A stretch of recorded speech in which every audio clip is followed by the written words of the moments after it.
कौन है प्रेमानंद महाराज के गुरु जिनके सामने दंडवत प्रणाम करते हैं प्रेमानंद? जब प्रेमानंद कुछ नहीं थे तब गुरु ने दिखाया था रास्ता। उनके गुरु के भीतर भी है तमाम शक्तियां।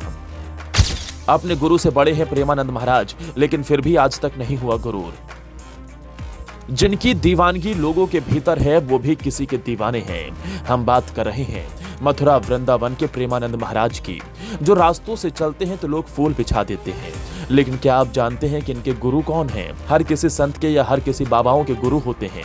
ठीक वैसे ही प्रेमानंद महाराज के भी एक गुरु हैं, जिनकी लीला जितनी जानी जाए लोग जानते ही रहेंगे। क्योंकि प्रेमानंद महाराज जिस तपस्या से राधा रानी की भक्ति दिखा रहे हैं वो तप वाकई में कठिन होता है। नहीं तो खराब हो चुकी किडनी पर कौन जिंदा रह सकता है। लेकिन कहते हैं ना, भक्ति में ही शक्ति होती है, तो इनकी भक्ति भी कुछ ऐसी ही है।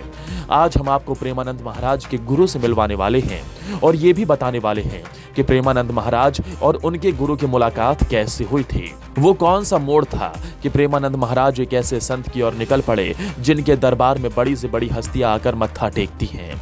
जितना ज्ञान प्रेमानंद महाराज को है उससे कहीं ज्यादा उनके गुरु के भीतर है। यही वजह है कि जब प्रेमानंद महाराज कभी अपने गुरु से मिलते हैं तो जमीन पर लेटकर प्रणाम करते हैं, क्योंकि वो गुरु आखिरकार गुरु ही होता है। कौन है प्रेमानंद महाराज के गुरु? प्रेमानंद महाराज ने अपनी जिंदगी को राधा रानी और भगवान श्री कृष्ण की सेवा में समर्पित कर दिया है। दावा किया जाता है कि प्रेमानंद महाराज के गुरु का नाम मोहित मराल गोस्वामी है। उन्होंने ही प्रेमानंद महाराज को दीक्षा दी थी।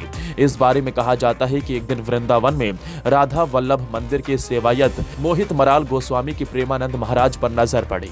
इसके बाद मोहित मराल गोस्वामी जी ने उन्हें श्री हित हरिवंश महाप्रभु द्वारा रचित श्री राधा रस सुधा निधि का एक श्लोक सुनाया, लेकिन प्रेमानंद जी को इसका मतलब नहीं समझ आया। इसके बाद प्रेमानंद जी को उनके गुरु ने श्री हित हरिवंश महाप्रभु के नाम का जाप और राधा नाम का जाप करने को कहा और महाराज प्रेमानंद को दीक्षा दी। उसके बाद से प्रेमानंद महाराज ने कभी पीछे मुड़कर नहीं देखा, क्योंकि प्रेमानंद महाराज शुरू से महात्मा नहीं थे। लेकिन जिंदगी में एक ऐसा मोड़ हर किसी के जीवन में आता है। प्रेमानंद महाराज के जीवन में भी ऐसा ही कुछ मोड़ आया था, जिसके बारे में हम आपको बताने जा रहे हैं। उसी पल के बाद से प्रेमानंद महाराज भगवान की भक्ति में लीन हो गए। प्रेमानंद महाराज जब भी अपने गुरु से मिलते हैं तो वो मोहित मराल महाराज जी को साष्टांग प्रणाम करते हैं, उनके पैर छूते हैं और उनसे आशीर्वाद लेते हैं। कब और कैसे आया वृंदावन का ख्याल? एक वक्त था जब प्रेमानंद महाराज वाराणसी में रहते थे। तब एक अजनबी संत ने प्रेमानंद महाराज को एक रासलीला कार्यक्रम में आने का न्योता दिया, लेकिन प्रेमानंद महाराज इसमें जाने के मूड में जरा भी नहीं थे। हालांकि किसी तरह उस संत ने उन्हें रासलीला में आने के लिए मना लिया। प्रेमानंद महाराज ने जब रासलीला कार्यक्रम को देखा तो वो मंत्रमुग्ध हो गए। इससे पहले उन्होंने कभी रासलीला नहीं देखी थी। इसके बाद उन्हें और रासलीला देखने की इच्छा जगी।